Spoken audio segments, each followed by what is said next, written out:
Hamas के साथ युद्ध के बीच इजराइल के उत्तरी फ्रंट पर लेबनान और इजरायली डिफेंस फोर्स के बीच लगातार गोलीबारी हो रही है।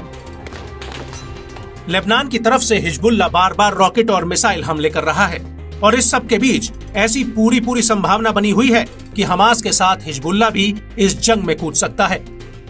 लेकिन इजराइल पहले ही चेतावनी दे चुका है कि हिजबुल्लाह का ये फैसला उसके लिए आत्मघाती साबित हो सकता है।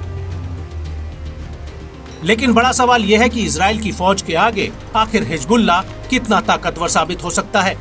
तो इसको लेकर इजराइल के एक think tank national security studies यानी INSS ने बड़ा दावा किया है। INSS का दावा है कि हिजबुल्लाह के पास 2 लाख रॉकेट और 1 लाख तक लड़ाके हैं। हिजबुल्लाह को ईरान से फंडिंग और हथियार मिलते हैं। हिजबुल्लाह में 50,000 से लेकर 1 लाख तक नियमित लड़ाके और रिजर्विस्ट हैं। INSS की रिपोर्ट के मुताबिक हिजबुल्लाह के पास करीब 40,000 ग्रेट टाइप रॉकेट जिनकी रेंज 15 से 20 किलोमीटर तक और करीब 80,000 मीडियम लॉन्ग रेंज रॉकेट जो 100 किलोमीटर तक जा सकते हैं और करीब 30,000 रॉकेट और लॉन्ग रेंज मिसाइल हैं जो 200 से 300 किलोमीटर तक का दायरा कवर कर सकती हैं। इसके अलावा हिजबुल्लाह के पास सैकड़ों फतेह 110 मिसाइलें हैं जो कम रेंज वाली फ्यूल बैलिस्टिक मिसाइलें हैं।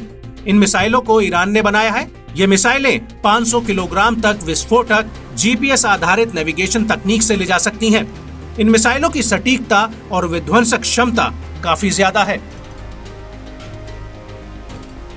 INSS की रिपोर्ट में यह भी दावा किया गया है कि हिजबुल्लाह के पास उच्च गुणवत्ता वाले C-802 जमीन से हवा में वार करने वाली मिसाइलें हैं जो चीन की बनी हैं।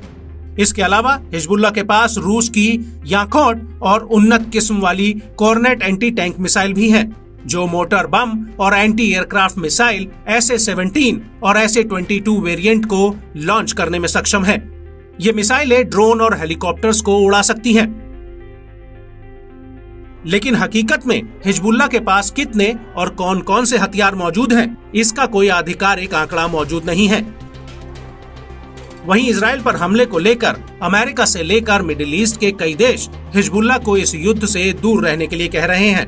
लेकिन हिजबुल्लाह के डिप्टी चीफ नईम कासिम ने कह दिया है कि हिजबुल्लाह को अपनी जिम्मेदारी पूरी तरह से पता है और हम तैयार हैं और पूरी तरह से तैयार हैं।